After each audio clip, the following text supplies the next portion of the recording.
한국에 지금 왕과 사는 남자라는 영화가 흥행하고 있다고 합니다. 어, 여러분 아는 것처럼 조선의 단종, 폐위된 단종의 마지막을 그리고 있는 영화라고 하는데 멜번에서도 상영하고 있다고 하니까 한번 가보려고 해요. 보니까 현장자매 보고 온 것 같은데 그죠? 볼만한가요? 네, 재밌다고 합니다. 네, 음, 그 영화에서 다양한 사람들이 드러납니다. 쿠데타를 이제 수양대군, 삼촌인 수양대군이 쿠데타를 일으켰는데 수양대군을 왕으로 인정할 수 없다고 저항하거나 혹은 또한 역사를 살펴보면 수양대군을 실제로 죽이려고 계획을 세운 사람들이 있고요. 그 밑에서 내가 신하로서 있을 수 없다고 관직을 반납하고 고향으로 내려간 사람들이 있는가 하면 단종을 배신한 사람들, 수양대군에게 충성을 맹세한 대가로 성공하고 명예를 누린 그런 사람들도 나타납니다. 수양대군은 정권을 잡고 나서 정말 많은 사람들을 죽이고 숙청합니다. 그로 인해서 정당성이 없었던 자신의 왕위를 공고히 하고 왕권을 강화하기 위함이었습니다. 그리고 한명회를 비롯해서 수양대군과 함께 쿠데타를 일으켰던 사람들은 권력을 잡고 온갖 비리와 불법적인 짓을 저지릅니다. 끝까지 충성을 바친 사람들은 잔인하게 그리고 초라하게 사라졌습니다. 하지만요, 역사는 이것을 바로잡습니다. 잘못된 왕을 섬기고 충성한 사람들을 간신과 배신자라고 기록을 하면서 우리는 그렇게 역사 교육을 받고 이해하고 있어요. 왜 이런 이야기를 드리냐면요. 잘못된 왕을 섬길 때, 잘못된 왕을 따라가고자 할 때 우리는 그 왕이 주는 일시적인 달콤함과 일시적인 그런 성공에 속아 넘어갈 수 있습니다. 당장 내 앞에 성공이 마련되어 있고 화려한 삶이 내 앞에 보장되었고 그러한 삶을 내가 영원히 누릴 수 있을 것이라고 생각하기 때문입니다. 그러나 실상은 그렇지 않은 것을 우리가 나중에 깨닫습니다. 오늘 로마서 1장 후반부에는 잘못된 왕을 섬기는 사람들에 대한 이야기를 해주고 있습니다. 흔히 우리 교회 용어로 쉽게 설명을 하면 죄인들의 이야기를 하고 있습니다. 오늘 말씀을 통해서 우리 인간이 얼마나 비참한 지경에 이른 사람들이었는지에 대해서 우리가 깨닫고 그런 우리를 구원하시기 위하여서 먼 길을 오신 하나님의 은혜를 또한 우리가 깊이 깨닫고 이해하는 여러분 모두가 되시기를 예수님 이름으로 축원합니다. 바울은 오늘 말씀에서 하나님의 진노, 하나님의 노하심에 대해서 선언하는 것으로 그 시작을 열고 있습니다. 18절에 보니까 하나님의 노하심이 나타난다, 하늘로부터 나타난다라고 말을 하는데 하나님의 진노, 하나님의 노하심이 어떤 사람들에게 나타나나요? 어떤 사람들이냐면 불의한 일로 진리를 억누르는 사람들에게 하나님의 진노가 나타난다라고 말합니다. 그러면 불의한 일로 진리를 억누르는 사람들은 어떤 사람들일까? 이건요, 진리를 몰라서 하나님 앞에 벌을 받았다라는 의미가 아니라 진리가 무엇인지 알고 그 진리를 억누르고 있다는 것으로 우리는 이해를 먼저 해야 합니다. 이에 대한 근거로 바울은 19절부터 이렇게 설명을 합니다. 19절, 20절 말씀을 보면 하나님을 알아볼 수 있게 하는 것, 하나님이 누구신지, 하나님이 계신지, 그리고 그 하나님이 어떤 분이신지 알아볼 수 있게 하는 것이 사람들 가운데 분명히 나타나 있대요. 하나님은 스스로를 사람들에게 계시 보여주셨어요. 그래서 20절에 보니까 하나님의 보이지 않는 속성들, 곧 하나님의 영원한 능력, 신성하심이 이제 분명히 보입니다. 그것들이 세상이 창조된 뒤로는 창조물들을 통해 이해되기 때문입니다. 그래서 사람들에게는 변명할 여지가 없습니다. 라고 합니다. 하나님은요, 사람들이 하나님 자신을 알 수 있게끔 보여주셨어요. 세상을 통해서 보여주셨는데 20절에 보니까 창조물들을 통해서 하나님이 이 세상을 창조하신 하나님께서 만드신 이 세계를 통해서 하나님은 스스로를 인간들에게 보여주셨습니다. 그래서 그것을 통해서 사람들을 하나님의 영원한 능력, 하나님께서 능력이 어마어마하시구나, 이 세상을 말씀으로 창조하신 분이구나 라는 것을 깨닫게 되고, 또한 하나님의 신성, 하나님의 사람과는 구별되는 하나님 되심을 알 수 있었어요. 하나님을 몰랐던 게 아니에요. 사람들이 하나님을 몰랐기 때문에 하나님 앞에 범죄하고 죄인이 된 것이 아니라, 하나님을 알 수 있는 방법은 마련이 되어 있었는데 그것을 알고도 그 진리를 억누르고 있었다고 바울은 이야기합니다. 그래서 억누르다에 해당하는 카테코라는 단어는요, 붙잡아서 누르다 혹은 일부러 드러나지 않도록 감추다라고 해석이 됩니다. 그래서 세번역 버전 성경은요, 진리를 가로막다라고 해석하기도 했습니다. 사람들은 하나님이 하나님이시라는 진리, 하나님께서 존재하시며 하나님이 이 세상을 창조하셨다, 그리고 이 세상을 다스리고 운행하고 계신다는 진리, 모든 찬양과 예배가 하나님에게 향해야 한다는 진리, 궁극적으로 하나님께서 왕이라는 이 진리를 이 사람들은 억누르고 가로막고 숨겼어요. 그래서 성경은요, 여기에서 인간의 죄를 아주 독특하게 기록을 하고 있습니다. 보통 여러분이 죄라고 생각할 때 일반적으로 사람들은 죄를 도덕적으로 나쁜 행동을 하거나 혹은 법을 어기는 행동으로 이해합니다. 어떤 사람이 죄인이야 라고 했을 때, 아까 제가 오프닝 질문에서 왜 죄인이라는 말을 들으면 기분이 나쁘고 불쾌한가? 나는 살면서 법을 어긴 적이 없기 때문에, 나는 하다못해 교통법규도 60도로면 60으로 항상 잘 맞추어서 가는, 나는 정말 법 없이도 살 수 있는 사람이야 라고 자부하는 사람들에게는 자신이 죄인이라는 말을 들었을 때는 기분 나쁠 수 있다는 거죠.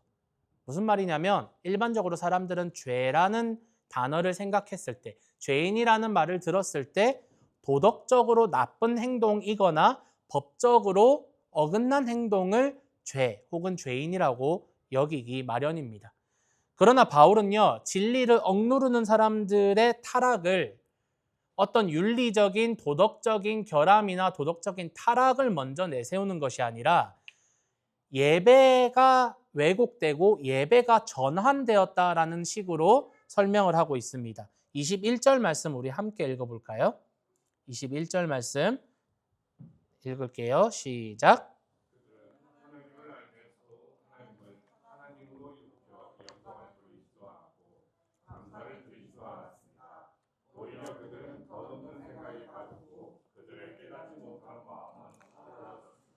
그들은 하나님을 알면서도 하나님을 하나님으로 높여 영광을 돌리지 않았대요. 바울이 진단한, 성경이 진단하는 인간의 타락의 시작은 뭐냐면, 예배가 섬겨야 하고 영광을 돌려야 되는 대상이 뒤바뀌어 버렸다는 것에서 시작하고 있어요. 하나님을 섬기며 찬양하며 예배해야 했던 사람은 진리를 알면서, 진리를 모른 채가 아니라 진리를 알면서도 하나님께 예배하지 않았고 영광을 돌리지 않았고 감사를 드리지 않았어요. 그리고 헛된 생각에 빠지고 마음은 어두워졌다고 기록하고 있습니다. 그러나 인간은요, 불안하고 불완전한 존재예요. 무언가를 섬기지 않고 무언가를 의존하지 않으면 불안한 존재가 바로 인간입니다. 그러다 보니까 하나님께서 하나님을 고백하고 하나님을 예배하도록 창조해 놓은 인간이 하나님을 예배하지 않으니까 다른 무언가 예배할 것을 찾아서 그 자리를 대체하게 됩니다. 그래서 22절, 23절에는 그것을 이야기하고 있어요. 23절을 먼저 보시면 23절에 썩어 없어지지 않으시는 하나님의 영광을 덧없이 썩어 없어질 사람과 새와 네발 짐승과 기어다니는 짐승의 모양으로 바꾸었대요. 하나님의 자리를, 영광 받으시고 예배 받으셔야 되는 하나님의 자리를 새와 짐승과 사람의 모양으로 바꾸어서 그들이 예배 받을 수 있는 대상인 것 마냥 섬기고 절하고 예배하게 됩니다. 사람이, 새와 짐승이 하나님이라고, 우리를 창조한 하나님이라고, 우리를 도와줄 신이라고 그들을 절하고 섬기며 의지하게 됩니다. 그래서 22절에 말하는 대로 스스로 지혜롭다고 하지만 바보가 된 그러한 상황에 놓여졌습니다. 이런 말을 들으면 또 누군가는 나는 한 번도 우상에게 절을 한 적이 없다고 말하는 사람들이 분명히 있습니다. 복음을 전할 때에 나는 우상 숭배를 한 적이 없다고 말하는 사람들이 분명히 있어요. 그러나 성경이 말하는 우상은 단순히 나무나 돌로 깎아 만든 우상이 아니라 빌립보서 3장 19절에 의하면 그들의 신은 자신의 배다. 배, 벨리. 자신의 배, 제 큰 배, 이 배다. 그게 너희들의 우상이고 너희들의 신이다라고 이야기합니다. 그것은 뭐냐면 자기 만족, 욕망, 쾌락이 바로 스스로가 만들어낸 그런 우상이라고 성경은 진단하고 있는 거예요. 결국은 하나님께 영광과 감사를 드려야 되는 인간이 새나 짐승으로 바꾸어 놓은 그 우상에게 절을 하거나 혹은 인간 자신 혹은 자기 자신 혹은 자기가 따르는 그런 돈과 성공과 이러한 비물질적인 것들 모든 것들이 예배의 대상이 됩니다. 왜곡합니다. 그래서 예배의 전환이 일어나고 하나님을 왕으로 인정하지 않고 감사하지 않습니다. 그래서 인간 타락의 핵심은 잘못된 왕을 섬긴 것에서부터 출발합니다.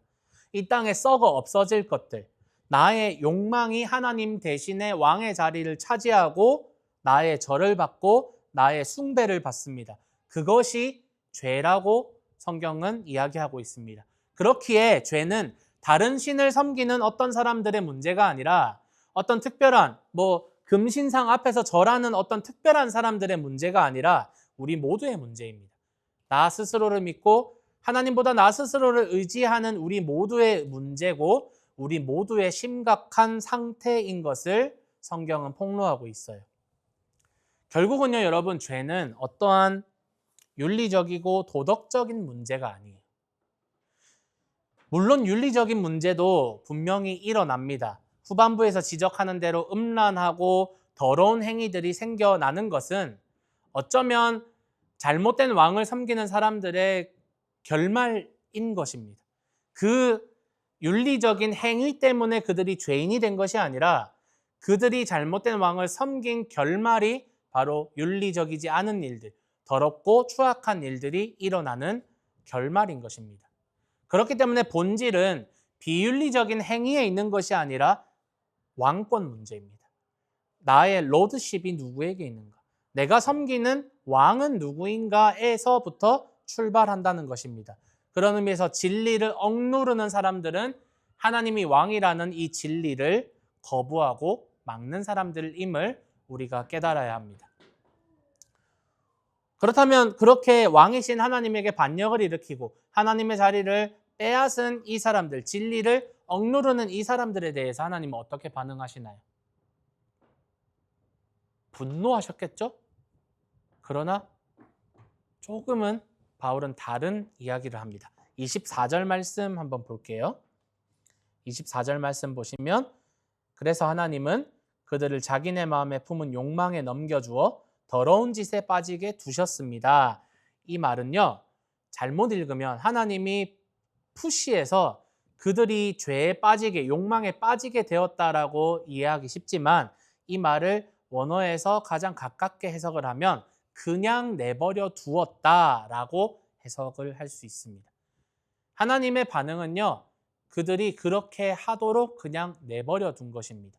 그것이 하나님의 반응이자 심판이었습니다. 바울은 이 내버려 두다라는 이 단어를 24절에도 한 번, 26절에도 한 번, 28절에도 한 번, 3번이나 반복으로 사용을 하면서 의도적으로 하나님이 내버려 두셨다는 이 사실을 조금은 강조하여서 나타냅니다. 내버려 두셨어요.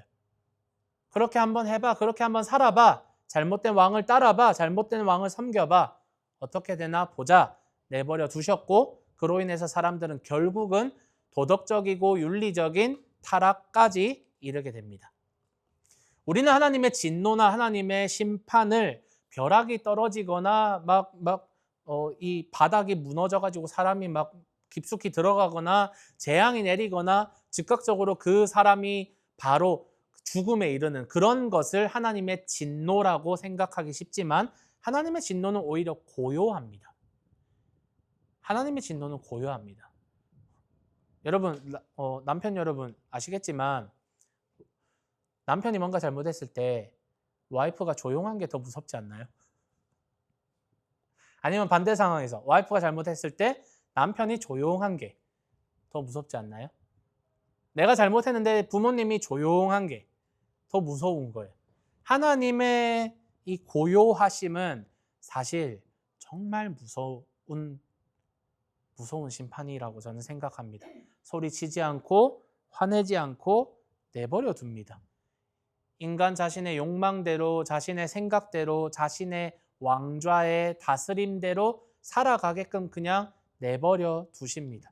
그 결과 욕망으로 인해서 아름다웠던 남녀 간의 이 사랑의 관계가 왜곡되기 시작합니다. 그래서 동성 간의 성행위로 창조 질서가 왜곡되기 시작합니다.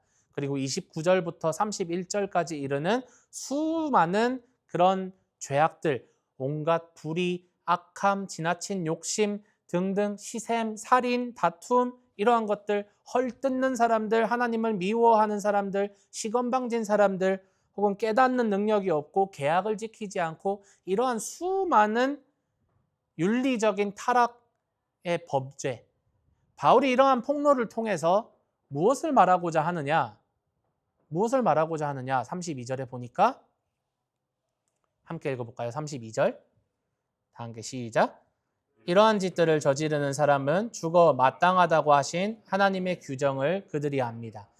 그러면서도 스스로 이런 짓들을 저지를 뿐 아니라 이런 짓 하는 사람들을 좋게 여겨 편들어 주기까지 합니다.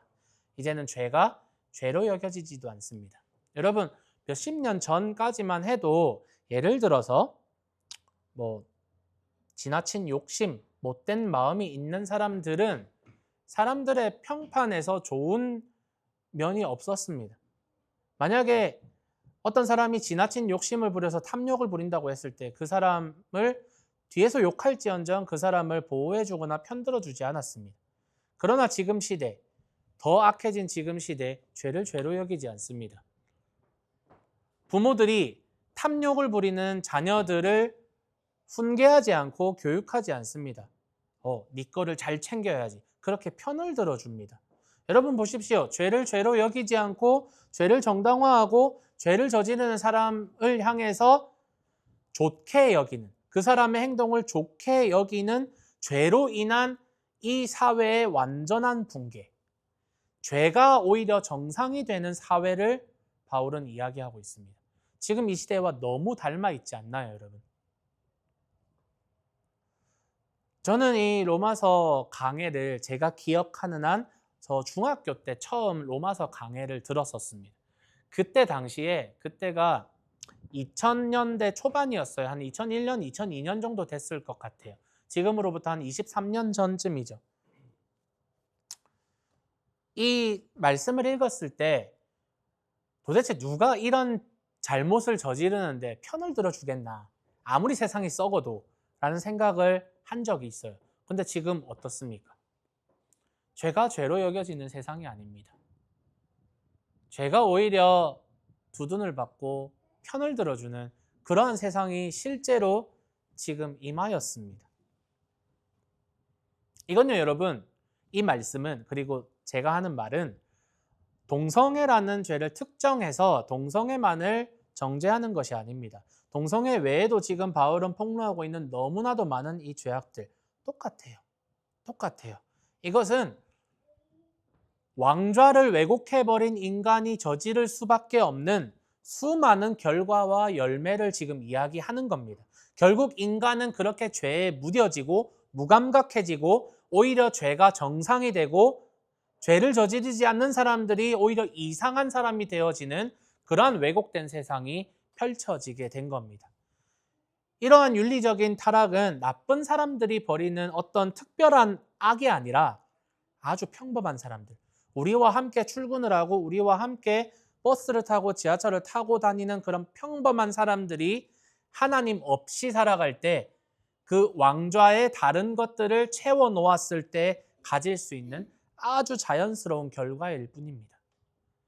그렇게 우리도 왕이 하나님으로 섬기고 왕을 하나님으로 고백하지 않는 인생이라면 우리 또한 그렇게 살아갈 수 있는 인생일 뿐이다라는 것을 우리는 깨달아야 합니다.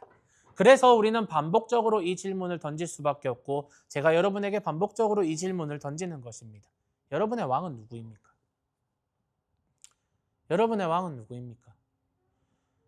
여러분은 누구의 다스림을 받고 있고 여러분의 생각과 가치관과 세계관은 누구를 기준으로 시작되고 완성이 되었습니까? 여러분은 어떤 세계를 살아가고 계십니까? 우리는 반드시 이 질문을 던져야 하는 것입니다. 이 질문을 던지지 않고 나의 왕이 누구인지에 대한 질문을 깊이 하지 않고 이런 고민을 하지 않고 나는 그리스도인이에요 말하는 사람들이 너무나도 많습니다. 교회 다닌 것으로, 교회 오래 다닌 것으로, 세례를 받은 것으로, 교회에서 직분을 받고 봉사를 하는 것으로 자기가 그리스도인이 되었다, 예수님의 제자가 되었다라고 말하는 사람들, 착각하는 사람들이 있습니다. 그러나 혹시나 그 사람들이 하나님을 왕으로 인정하고 고백해 본 적조차 없다고 생각한다면 어떨까요? 한 번도 그 사람들이 하나님을 왕이라고 인정해 본 적이 없다면 어떨까요? 그 사람들이 살아가는 세계가 그저 돈과 자본으로만 이해되고 돌아가는 세계라면 어떠할까요?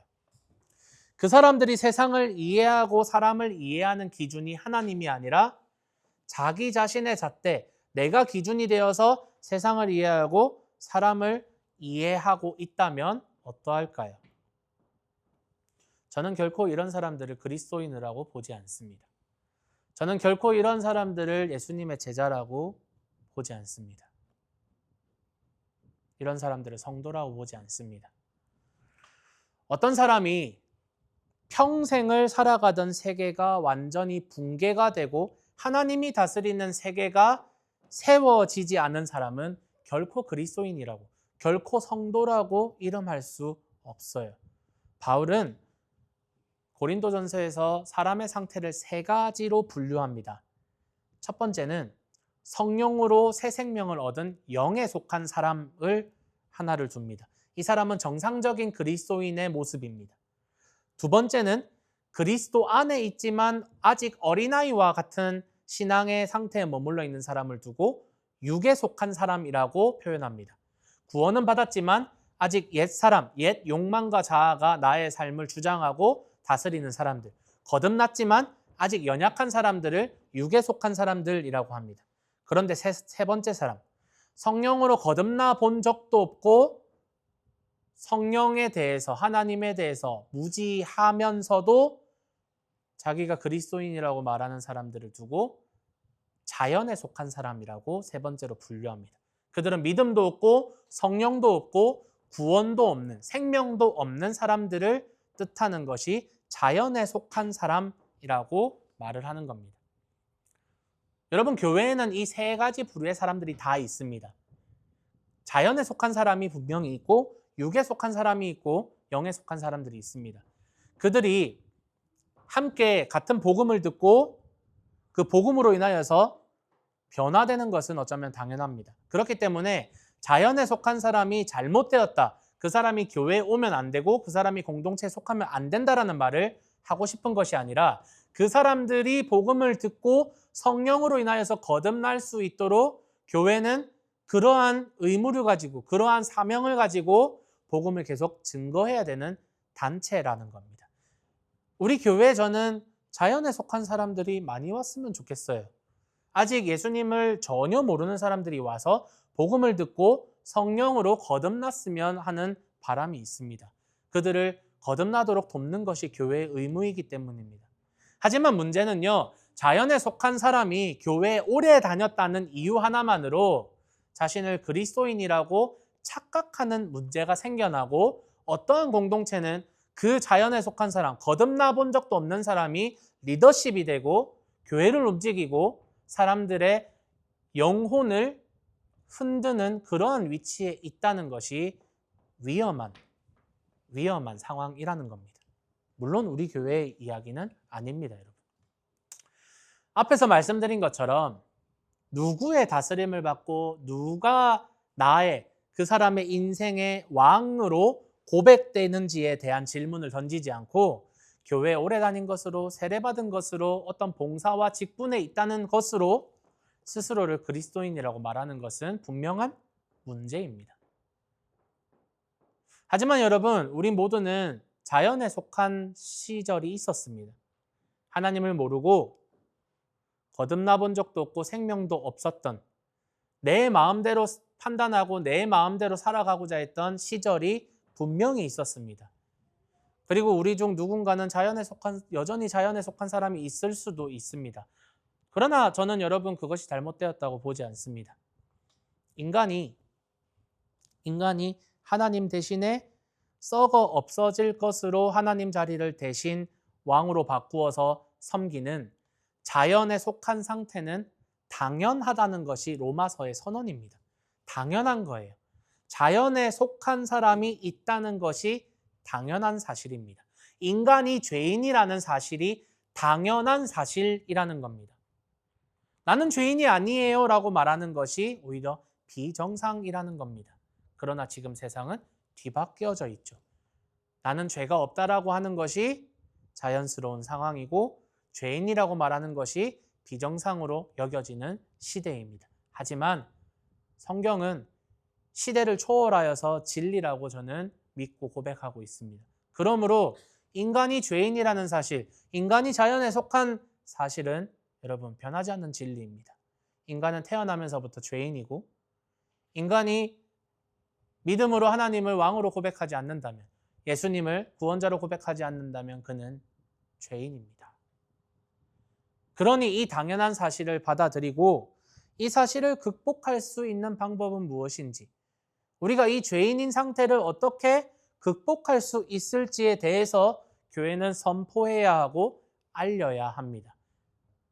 그러나 사람들은요, 자신이 죄인이라는 말을 들으면 불쾌해합니다. 싫어합니다. 왜냐하면 그 말이 그 사람의 왕좌를 흔들기 때문입니다. 그 사람이 지금 가지고 있는 왕좌를 흔들고 건드리기 때문에 자신이 죄인이라는 사실을 듣기가 거북하고 불쾌해지는 겁니다. 죄인이라는 말은 당신이 진짜 주인이 아닙니다라는 선언입니다. 당신이 섬기는 왕이 잘못된 왕이라는 선언입니다. 어쩌면 하나님처럼 되고자 선악과를 훔쳐서 먹었던 아담과 하와의 본능을 건드리는 겁니다. 죄인이라는 선언 말입니다.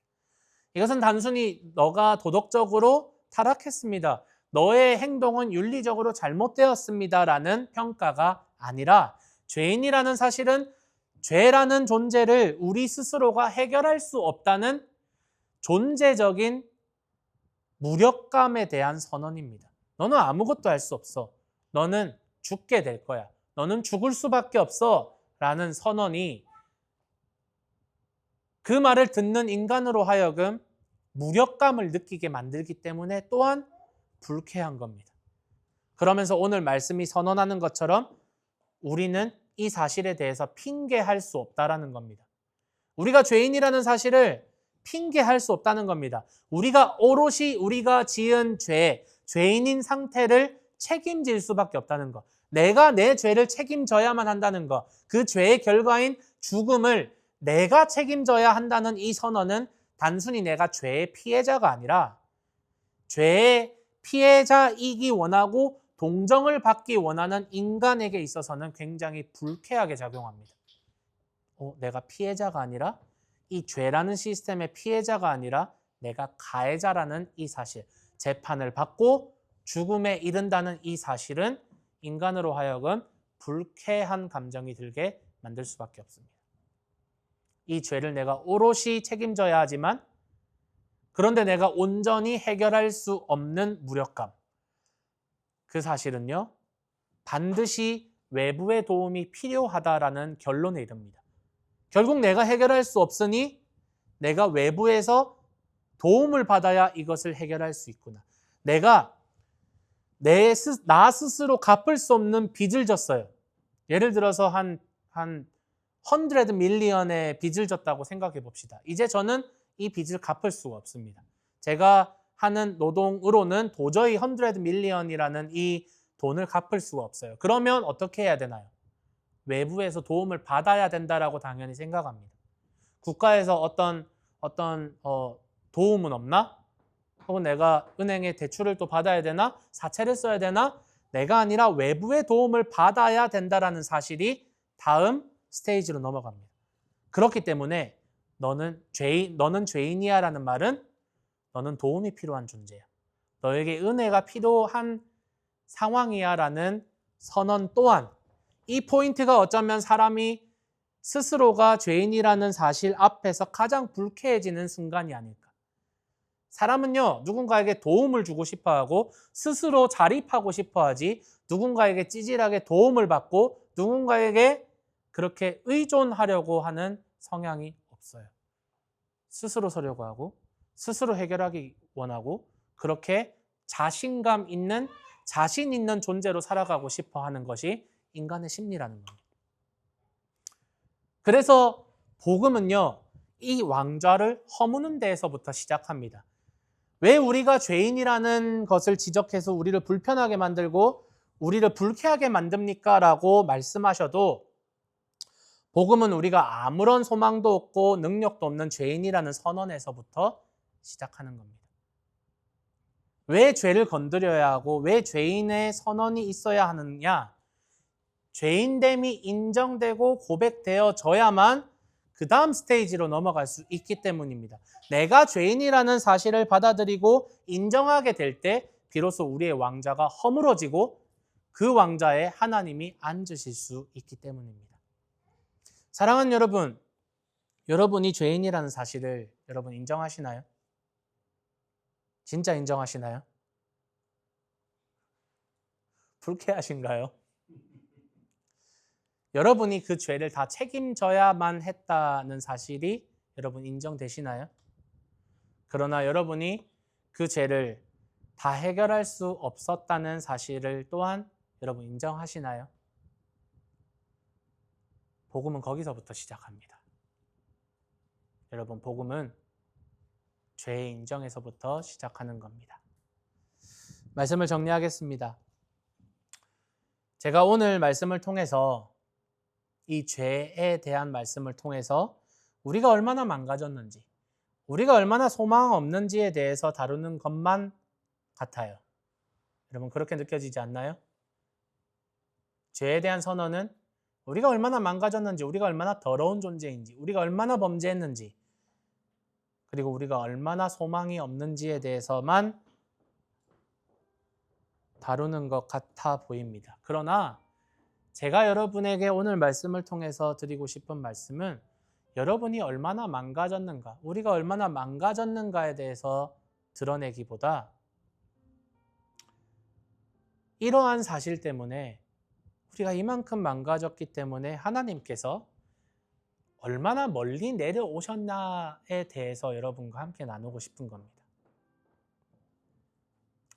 성경의 이런 죄에 대한 선언과 설교를 들으면 우리는 소망이 없고 우리는 끝난 것만 같이 여겨집니다. 그러나 성경은 결코 그렇게 우리를 정죄함으로 마무리 짓지 않습니다. 우리가 하나님을 떠났을 때에도, 우리가 여전히 죄인이었을 때에도 하나님은 우리를 포기하지 않고 우리에게 찾아오시고 내려오셨습니다. 하나님의 아들은 자신의 영광을 자신이 스스로 버리고 이 땅 가운데 아주 멀리 우리에게로 찾아오시고 내려오셨습니다. 우리 함께 빌립보서 2장 6절에서 11절 말씀 한 목소리로 함께 읽어봤으면 좋겠습니다. 함께 읽어볼까요? 시작. 그는 하나님의 모습을 지니셨으나 하나님과 동등함을 당연하게 생각하지 않으시고 오히려 자기를 비워서 종의 모습을 취하시고 사람과 같이 되셨습니다. 그는 사람의 모양으로 나타나셔서 자기를 낮추시고 죽기까지 순종하셨으니 곧 십자가에 죽기까지 하셨습니다. 그러므로 하나님께서는 그를 지극히 높이시고 모든 이름 위에 뛰어난 이름을 그에게 주셨습니다.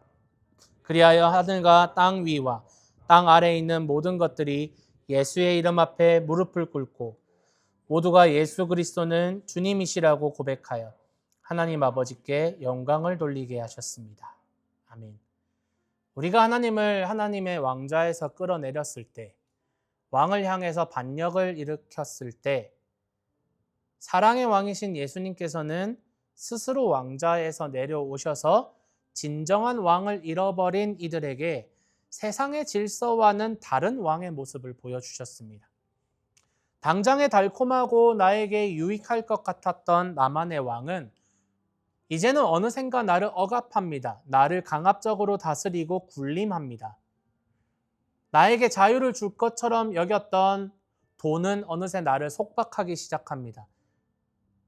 나에게 자유와 유익한 삶을 줄 것이라고 생각했던 성공은 어느새 나의 목을 조여옵니다. 내가 선택한 왕은 자유가 아니라 속박을 가하는 거짓 왕이었습니다.